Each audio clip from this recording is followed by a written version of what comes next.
Hey guys, Anthony here. It is Thursday, May 29th, 2025. I'm here at the camper hanging out this morning. It's about just about 11:30 a.m. Eastern time. I'm with the dogs.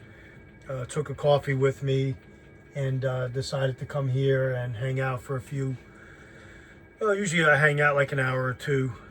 Today I'm sitting down here and I'm thinking about the time of month it is. It's almost June, and June brings us to you know where, the start of hurricane season. And even though the area that I'm in right now doesn't see too many hurricanes, if you will, I'm in the Charlotte, North Carolina, just over the border in South Carolina area. After seeing the damage, the devastation, and the redirecting of some prior hurricanes, specifically one that did terrible damage here throughout, the western part of the state and other areas in other states, is Hurricane Helene. And so hopefully people learn their lesson from something like that. People that are saying maybe, oh, it can't happen here or it doesn't happen here. We're in a whole new paradigm, if you will, on these so-called directed storms that they can produce. Just look what's happening in Texas right now. The size of the hail they're getting, the storms they're getting, the power, the frequency. And lo and behold, you see the little seeding happening right before these storms occur. So, it doesn't take a rocket scientist to know and start putting pieces together. Hopefully you've been doing that, and you're not just chalking everything to conspiracy theory, because that's what they want you to do. Chalk everything up to, oh, yeah, listen to the crazy preppers out there. They don't know what they're talking about. And just like it was, 4 years ago when people warned people not to take certain things or put certain things in their bodies, they went ahead and did it, and now they're suffering the consequences. So what you should be doing, well, determine a couple things. The first thing you have to do is take this time of year seriously. Understand that not only hurricanes, but make it the time of year where you start thinking about all different types of scenarios. I don't just think of hurricanes, I think of everything else, like cyber attacks, power outages, train derailments, accidents, chemical spill, whatever you can think of, just jot it down or write it down. Today I'm in here just taking a couple notes. So take things seriously. And then assess your location. Okay, I'm in this area. What's happened in the last, for me, it's been just about 8 years since I've been in this area. 7.5, 8 years since I've been in this area. So I pretty much am acquainted with storms that have come through, things that have happened. I know my area pretty good, but that's not to say that something out of the ordinary cannot happen or will not happen, whether it's a natural occurrence. I mean, we've just had here, not too far from here, I think in Elgin, South Carolina, we've had several earthquakes. We've had an earthquake. They weren't tremendously strong, but we are susceptible to earthquakes. So something like that can come out of nowhere and cause untold damage and destruction. So assess your location and where you are, your AO, your operating area. Then, narrow that down, of course, to your home, your house, your apartment, your townhome, wherever it is that you dwell. And then look at that dwelling and assess your inventory from prior preps. In other words, things you've done to today. What have you done up until today regarding, food, extra food, water, fire making ability, cooking ability, shoring up defenses, food and stuff for your pets, medicines, over-the-counter medicines, prescription medicines. A couple months ago, I talked about All Family Pharmacy, All Family Pharma in South Florida, in West Palm Beach area. And I gave information on to people that you could go on their site and purchase very much needed medications like antibiotics, eye salves, ivermectin, hydroxy, all those other things, different types of penicillins. Did people do it? I don't know if you guys did it or not. I've done it, and I'm getting ready in June to go to them again and shore up my medical defenses even more. Because something happens and you're stranded, like they were in Helene, and you out with a chainsaw or sawing something or going through rubble or doing something, and you get an infection or something happens, you get a waterborne illness, you'll have meds to combat that.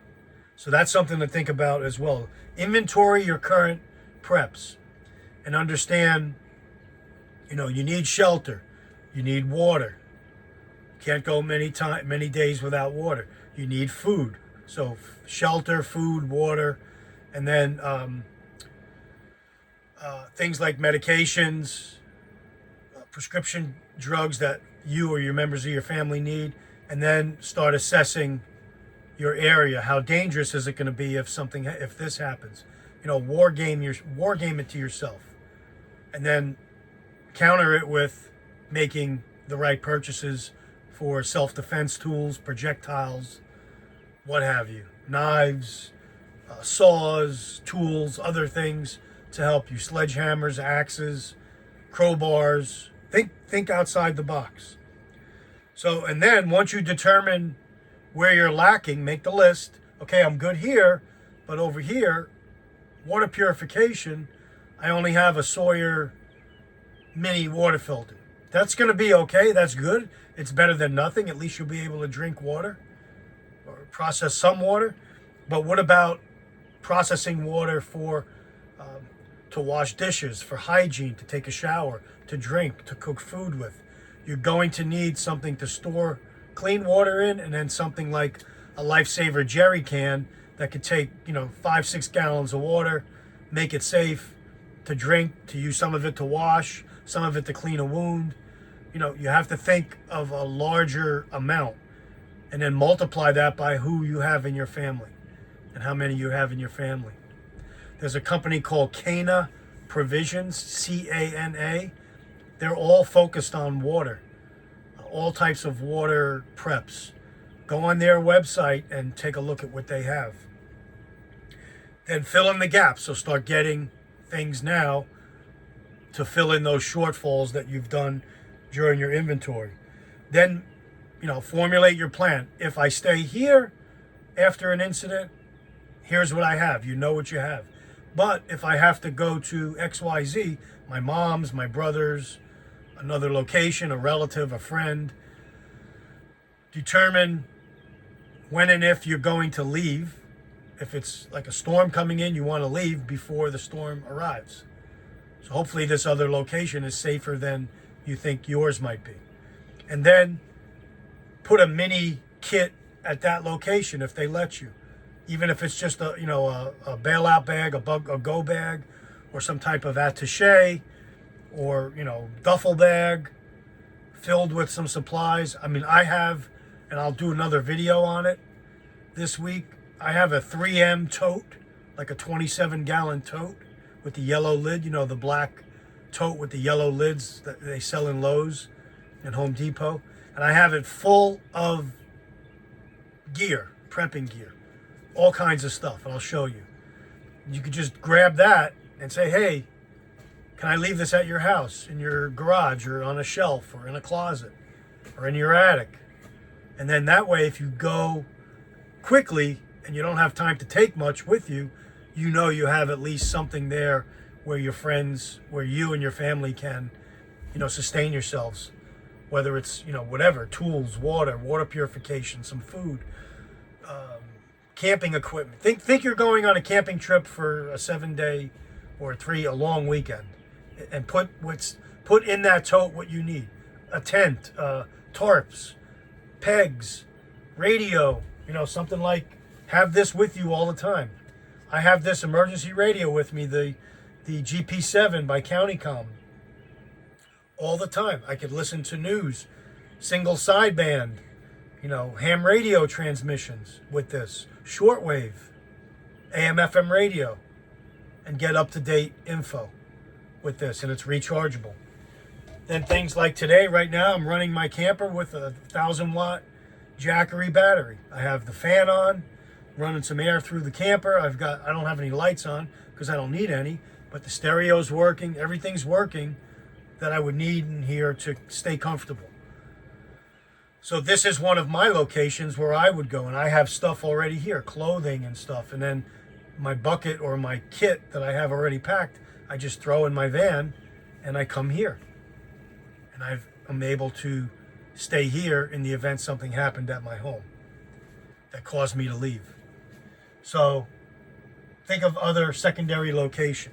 And so hopefully this video helps you. I don't want to make it too long, but I'll show you this week some other things, whether it's a backpack, a tote, a 5-gallon bucket, even 3 or 4 5-gallon buckets with toiletries and hygiene. And hygiene's critical. Talk to the people in Helene that went through Hurricane Helene. Hygiene's critical. There were people washing their eyes with bad water and going blind, getting cysts in their eyes and hookworms or tapeworms, whatever. This is life-threatening stuff. So things like bleach and water purification are number one on the list. Chlorine dioxide tablets. Cana Provisions has all that in different kits you could buy with labels and everything. They've thought of everything. I even have the printed out forms. They allow you to print out some forms for free, and you can make your own list of what you have regarding water safety and then what you have to put together. And then can you collect rainwater, stuff like that. So that's my video today on hurricane season. I hope that you will be preparing. I will be adding to my preps, getting more organized, and thinking ahead before something happens. Take care, everybody. Stay ready. Anthony signing off.